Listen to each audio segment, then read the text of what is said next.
Why does every celebrity scandal turn into a public trial before it even goes to court? It's no secret that Blake Lively and Justin Baldoni are currently going through a legal battle, a very public legal battle. But my question is, are we more obsessed with the drama than the truth? Let's talk about it. Welcome guys to Erika Elaborates, where we break down the chaos and say the things that everyone's thinking, but nobody really wants to say out loud. I'm Erika and I'm here to take you deeper. By deeper, what I mean is deeper into complex topics to better understand what's going on in the world, why things are happening the way they are, and not that they are viral, but why they're viral, and how this impacts society in the future and what we can do about ourselves in society to change the future. If you're tired of surface level conversations and you're looking for more deeper, complex conversations, go ahead and like, subscribe, and turn on that notification bell because we're just getting started. The truth of today's media is that headlines aren't just about relaying facts anymore. It's about invoking emotion. It's about manipulating the narrative. What we're going to be talking about is Blake Lively and Justin Baldoni. Very, very clear. I'm not here to pick sides. That's not what I'm into. I don't know who's right, to be honest, because all I'm seeing right now is a media circus. And while I'm somebody who prides themselves in understanding complex ideas, it's really kind of my forte, I don't pride myself in just believing the narrative that's fed to me. And what we're seeing right now is we're seeing a lot of narratives being fed through the mainstream media. Discuss the impact of the mainstream media and what it does to erode the legal process before something goes to trial. Currently, with Blake Lively and Justin Baldoni, we're seeing quite the circus before anything has been validated in court, and there's no way of knowing what the actual truth is. Media headlines from the dawn of time have been used to shape our perception of the world around us. It's like we're living in modern day Coliseum, right? Everyone says that, but in reality, that's what it looks like. We see a narrative, we see a headline, we read an article that's written by a human being who has implicit bias, and we believe that is the truth. And that's nobody's fault. It's that we've been conditioned in a society that believes this is the way that we should spread information. It reminds me of the early 2000s, if I'm being honest. And I think that's the first time that I personally realized that this was something that occurred. I remember in the early 2000s, celebrity culture really started going down this pathway of having the media control the narrative, to the extent of it being a very drama-filled, extravagant circus. The first person that I remember this happening to was none other than Britney Spears. Britney Spears was somebody who was a pop icon. I mean, seeing her rise to stardom at such a young age was so impactful. It was impactful to pretty much every millennial out there, and it's still impactful for further generations that have come up, especially people like Gen Z, right? But what we saw is this very young, bright, bubbly girl rise to stardom that was really not as common as it is today.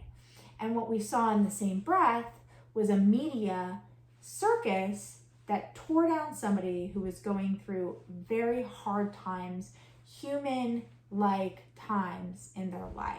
So we rose her to the top of society, right? We took this very beautiful, talented young lady who was standing her ground and changing the perception of women. She was being authentic to herself. She was standing in her ground and not wanting to be viewed in a certain way by the public eye. And we saw the media attack her for having those boundaries. And over time, the way things evolved and the way things worked back then, we had the paparazzi who would go out and seek, essentially pictures and photos that they could sell back to the media to use in publications down the road, because this is before the era of social media. And with this, paparazzi found a way to create certain narratives that would allow them to charge and profitize more based off of the suffering of others. The main person that we saw this happen to was Britney Spears. What we really saw was the mainstream media and paparazzi agitating, pushing, creating situations that would induce reactions, and then snapping those pictures, selling them back for a profit, creating a narrative, and then feeding that to the public, which the public did believe. A lot of people want to look back on Britney Spears and think, none of us thought she was crazy. Everyone knew Britney needed to be left alone. That's just quite frankly not the case.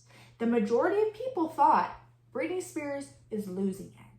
She's absolutely losing it. And there was a select few who saw the way that she was being antagonized, poked at, prodded as a human being in the public eye. Sadly and unfortunately, she was going through some of the hardest things, the hardest time of her life. And in the same breath, the public that helped her rise to the top decided to tear her down. We created this new age of the media prophetizing off of the suffering of others in a way that we had never seen before. We also saw this with certain legal cases, things like JonBenet Ramsey or Scott Peterson. We're looking at these very tragic situations and we're prophetizing off of the coverage of these tragic situations. This was a pivotal moment in the way that the media functioned.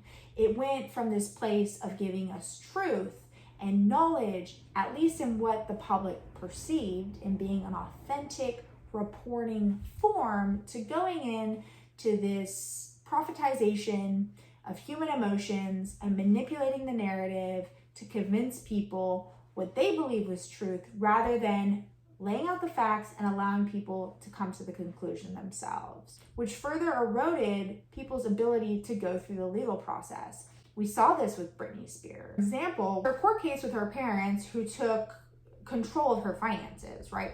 A big reason that they were able to do that was because the narrative that was painted in the media was that she was mentally unstable. But why was she mentally unstable? Was it because the paparazzi was pushing her more and more off the edge of her seat? Was it because her family was taking advantage of her? Was it because the person that she was divorcing was also taking advantage of her?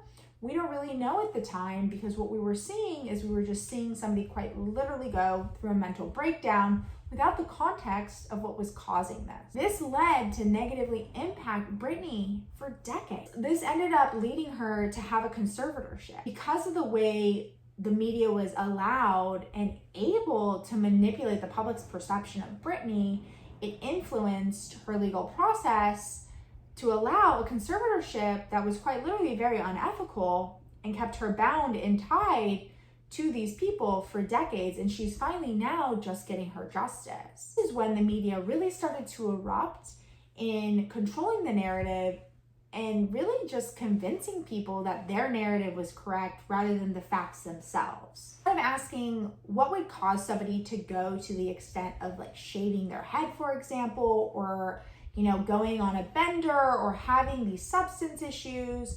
People just assumed that it was the things that the media was saying. And what we should have done as humans is we should have looked at ourselves and understood, well, why would we do something like that? Like, why can't we conceptualize what it would take for us to go quite literally mentally insane? Maybe that's because a lot of people haven't gone insane. I've gone insane. I'll say it. I have. And when I went insane, it's because I was going through deeply traumatic situations and I had nobody there to help me, and all I had was people judging me. And in that situation, you're crying out for help and you become more and more drastic in the way that you're trying to achieve that help that you need. And while it doesn't seem logical when you're under such duress and stress, I can't even imagine at her level, at her status, at her experience, what that would be like.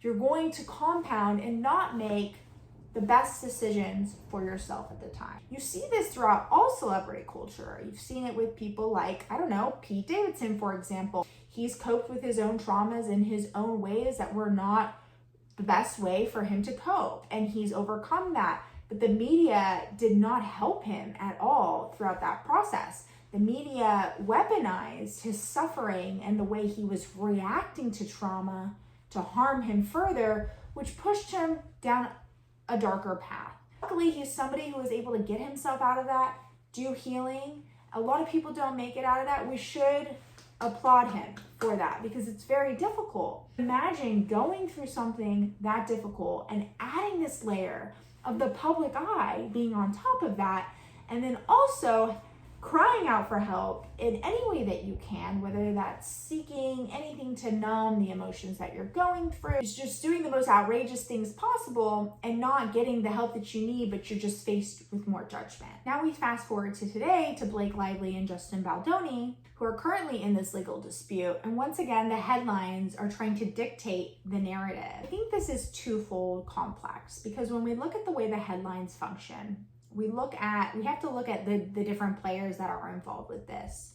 So I think the best way to break this down is to first look at the structure of the media system and the different working parts that are intertwined with it. So we have the media. For example, we have journalism, we have news, we have tabloids, even content creators. I think that's its own bucket. Then we have the people who consume the media, and then we have the people who perpetuate the media, but then we also have the PR teams that feed the media circus itself. The media circus and the PR teams are pretty intertwined, and when we break this down, we understand that none of this can function without each other. So if the people aren't feeding into the media system, and we're not believing what the media system is telling us that's coming from the PR team, then it's not going to work and it's not effective. If we choose to not engage, their tactics are not valuable.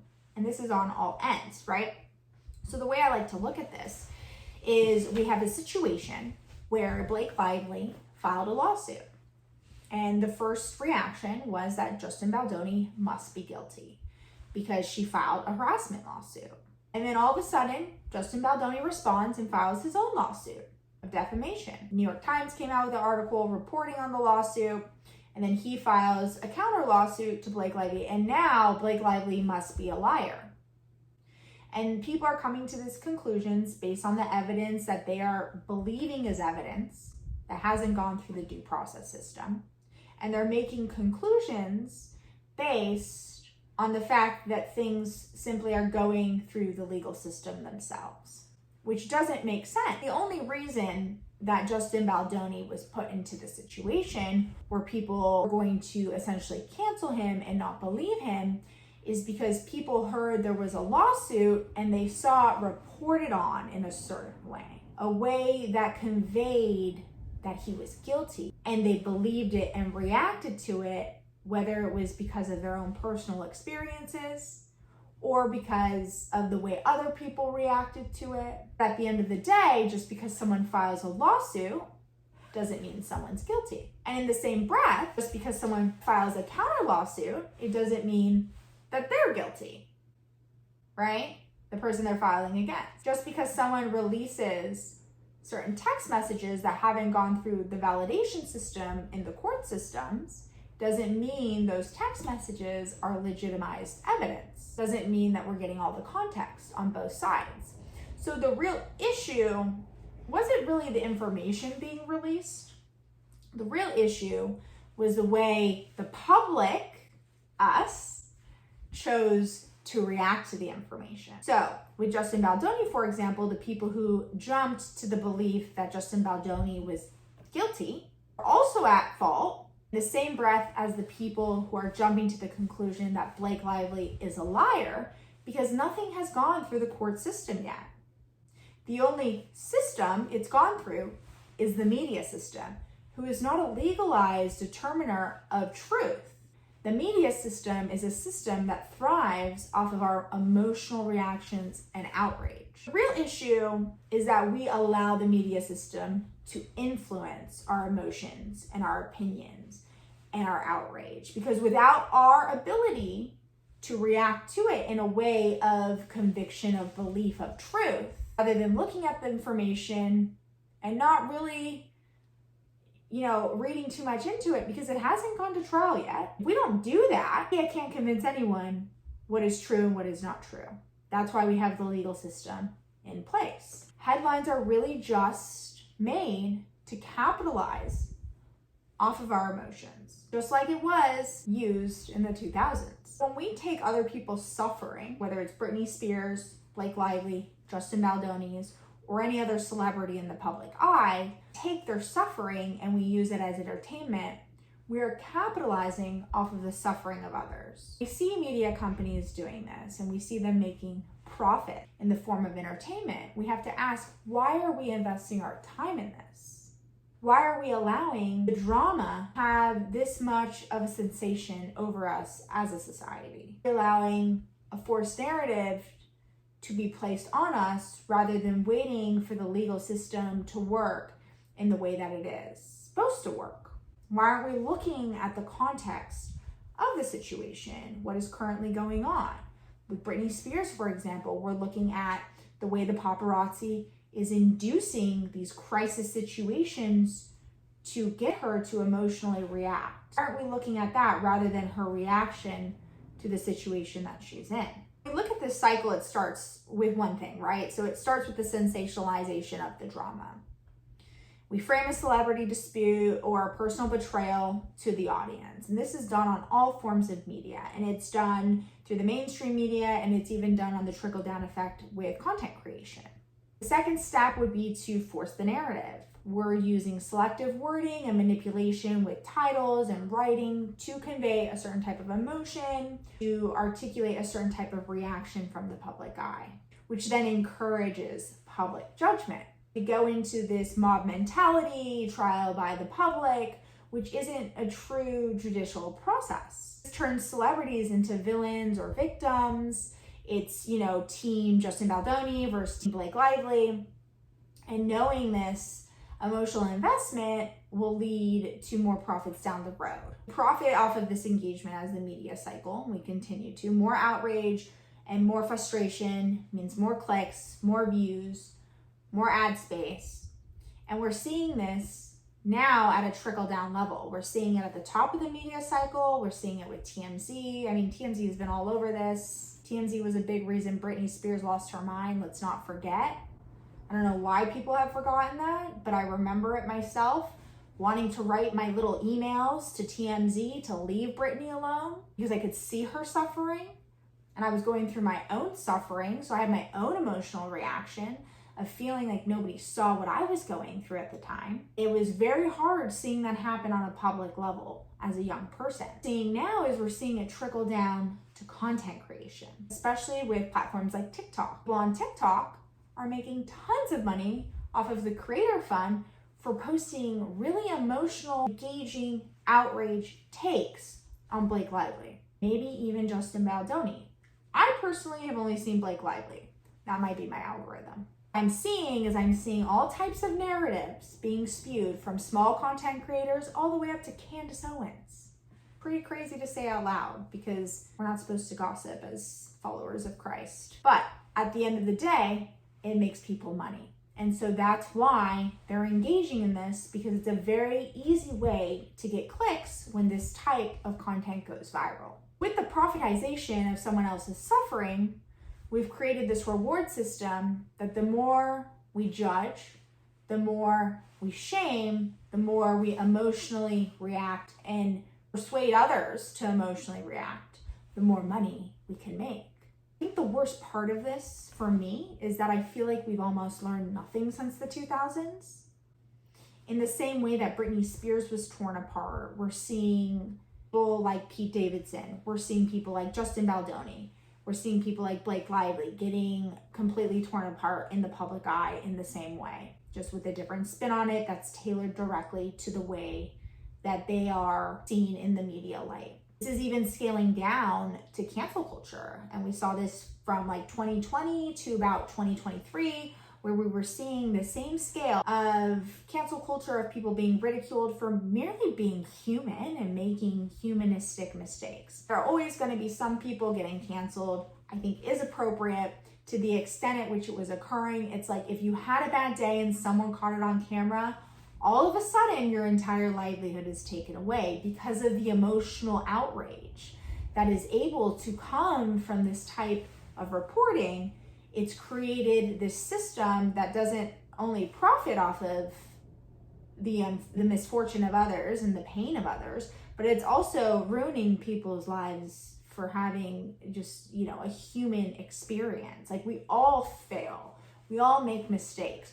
We've all been people who have done things wrong, and we've been put into this system that's really like black and white thinking at this point, where we're looking at things as good versus evil instead of understanding there's a lot of gray area in between, because everyone is capable of doing bad things and everyone is capable of learning and growing from that. One thing that you do in your life doesn't define you forever.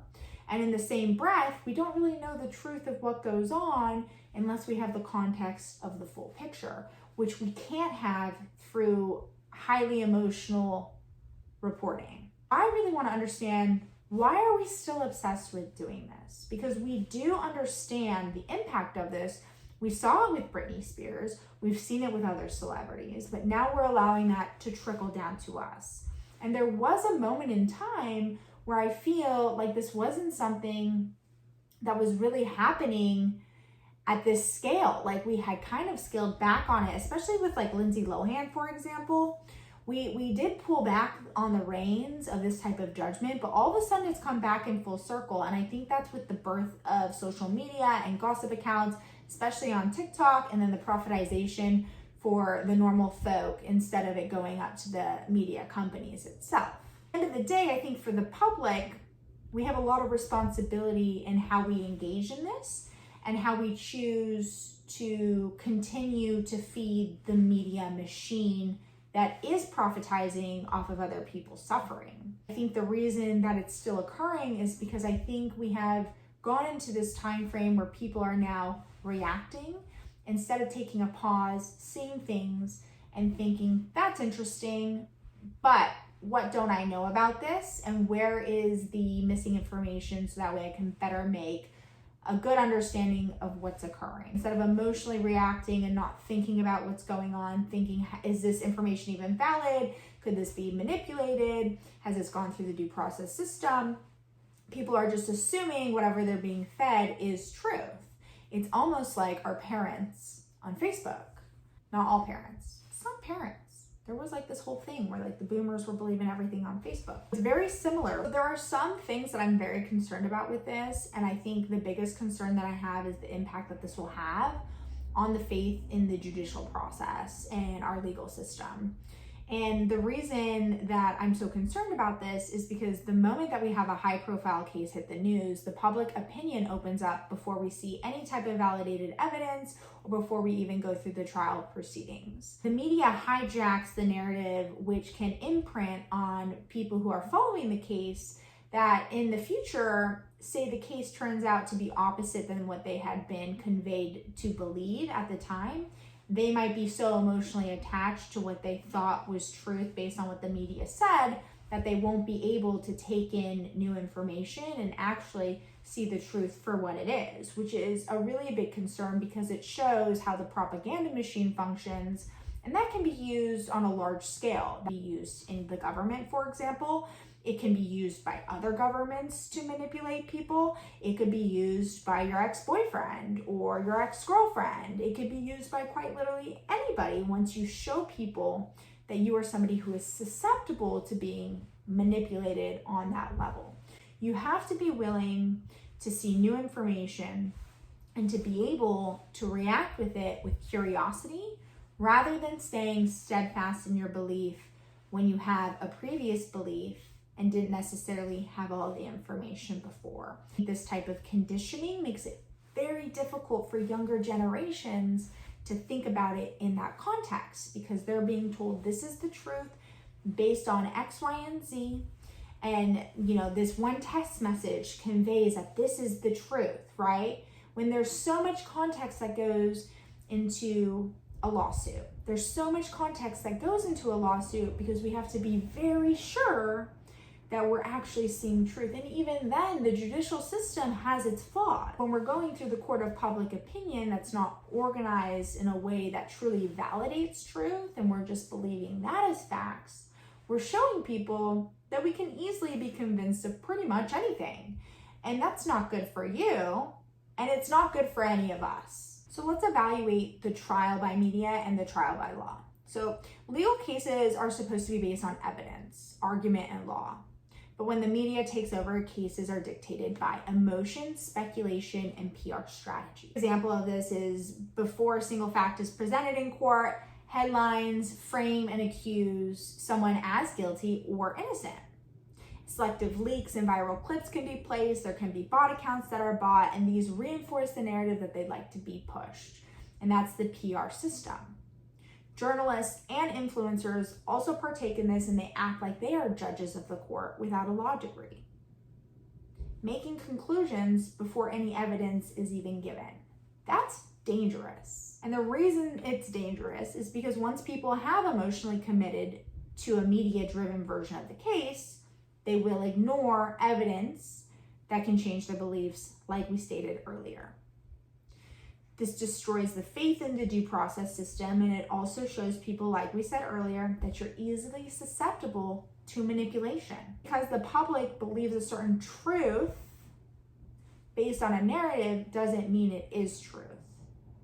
It can't be revealed before the trial happens. That's why we have the trial system in place. It's very much reminiscent of the witch trials, in my opinion. Reminds me of Frankenstein. Let's dive a little bit deeper into how PR firms and crisis management shape the public opinion. So something that I think is really interesting is like the leaking of selective information, like we stated before, making one side look stronger, more victimized, or more credible. Has that ever happened to you? Right? Whether it's intentional or not, you have a friend who maybe has a story about you or an opinion about you, but that doesn't really represent who you truly are, but it's their reality of the situation. So does that mean that's who you are, or is that their perception of the situation based on the small context of who you are? Very good example of how leaking selective information to others can change the way people perceive somebody else, but that doesn't mean that's who that person is. That just means that they're painting a certain narrative, whether it's intentional or not. Use of social media bot and influencers flooding platforms with one-sided narratives is another tool. Memes, hashtag movements. I mean, we see this in influencer marketing a lot, but thinking about this in the media cycle, I mean, influencer marketing is the media. At the end of the day, when we're seeing the social media virality, we have to question, is this organic? How organic is anything on social media? I don't know. I really don't know. It distracts us from real issues. When we have these narratives and we have these bots out, it's distracting us and spinning the story in a way to shift attention away from true facts that we might not be seeing. So whenever I see like a complex story that's being put out there, I always think this is a lot of information for someone with a TikTok account to come to the conclusion of. Like, where did you get all this information? Do you know this person? Have you met them? Because you're making a lot of assumptions about who they are. And I don't know you, so I'm not going to make assumptions about where you got this information. You might be their best friend. You might not know them. You probably don't. But at the end of the day, you sound like you're their best friend, because I don't know how you would have that information about them if you weren't standing in the room like a fly on the wall. I think another really good example of this, and this is like kind of controversial, is the Johnny Depp and Amber Heard case. So the Johnny Depp and Amber Heard trial was very much a PR war. And I think, interestingly enough, Justin Baldoni also hired the same PR team that Johnny Depp hired. So I think that's why it's very similar in terms of like the direction that this media campaign has gone. But both sides weaponize public opinion, pushing narratives through leaks, social media influencers, and crisis PR firms, releasing different, opinion pieces.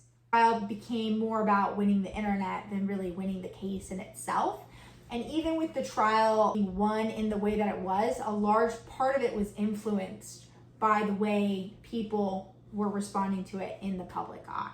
And that's the hard part, is that this can influence the way the judicial system works, because it influences the jury, even if people don't want to admit that.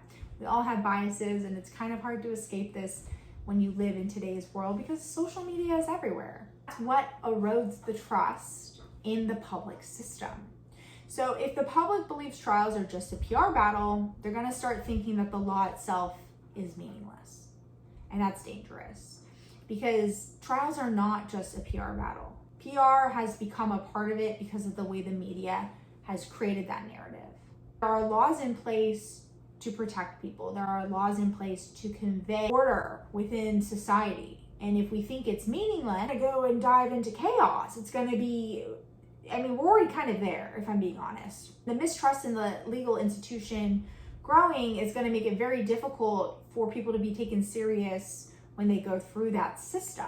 People are going to assume verdicts are just incorrect because it doesn't go along with the narrative that they believed, and it's going to discredit over time the legal system as a whole, which is going to lead to disorder before the legal system was put into place. That's not good. Our legal system is not perfect, but we need to move in a direction where we're improving it, not discrediting it. This paves a path towards a mob justice mentality. We go back to kind of like the caveman days where we think about tribalism. That's kind of how we used to function as a species, is we had this tribal mentality where we would have our tribe, and anybody who stepped outside of the norm of that tribe was instantly seen as bad. They were exiled. So it makes it really hard to innovate when you're in that situation, because if you're not like everybody else, then you're bad. If you don't have the same thought process as everyone else, then you're wrong. Well, the only way that we've evolved as a species is people have had different thought processes. People have looked outside. They've stepped outside of the box. They've looked at things through a different lens. So if we go into this mob mentality where we're discrediting people just based on the collective belief, based on the narratives that we're being fed, then we're basically, I mean, it's kind of like the movie Idiocracy, if I'm being honest. And if you haven't seen that, you should watch it. It's a very good movie. I love that movie. They even wear Crocs in it. Orange soda. The mob justice is not the move. 100% not the move. Long-term consequences of this is going to be people stop believing in fair trials. And if somebody is proven guilty or innocent, no one will believe in it. People will get ignored. People will start breaking the laws more often. And justice will become a popularity contest, which this is quite literally my worst nightmare now that I'm thinking about this, because I hated high school. It's not that I hated high school. I hated high school. And the reason I hated high school is because everything was a popularity contest. And if you were unique and you didn't wear Hollister and pop your collar and wear Uggs with your skirt, you were seen as weird. If you were energetic and you had a personality, you were the weird kid. You were seen as abnormal and you were bullied. And I was that kid who didn't want to be like everybody else. Thinking about things becoming a popularity contest. Talk about creating a society of people pleasers. Talk about my worst nightmare, where people don't respect boundaries and people live to please others. It's giving the Black Mirror episode with the social score. That's what it's giving to me. I cannot be that. I cannot be a part of that. And that's why it's so important for us to really learn about the long-term consequences of this. Make sure that this doesn't happen. The Lively and Baldoni case is really just one example of how this can negatively impact society. But the media really doesn't just control narratives, it creates a new version of justice. And it convinces us that power and money and influence is the only thing that's important in the legal system, which erodes the trust within the system itself.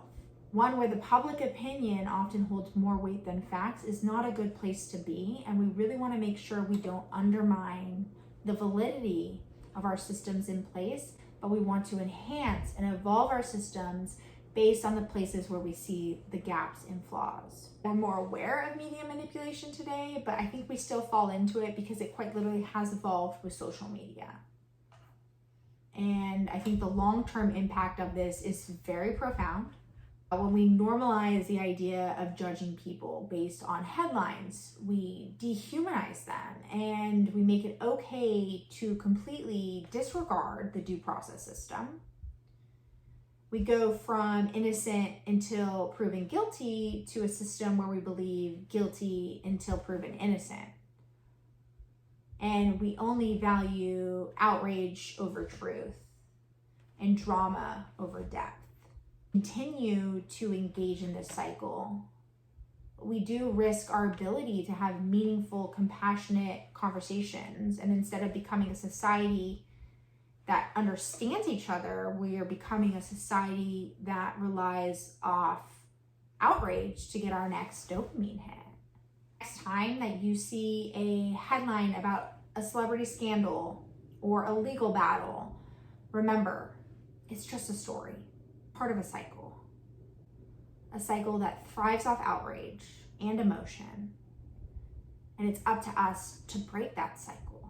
If we want to change how the media operates, we need to stop reacting and start thinking. We have to change ourselves and the way that we play a role in the system at hand. Let me know in the comments, what do you guys think about this outrage? What do you guys think about the media and how it's manipulating us today? Do you think I got it right? Do you think I'm missing something? Do you agree? Do you not agree? Let me know below. And if you enjoyed this deep dive, hit subscribe and we'll see you next time.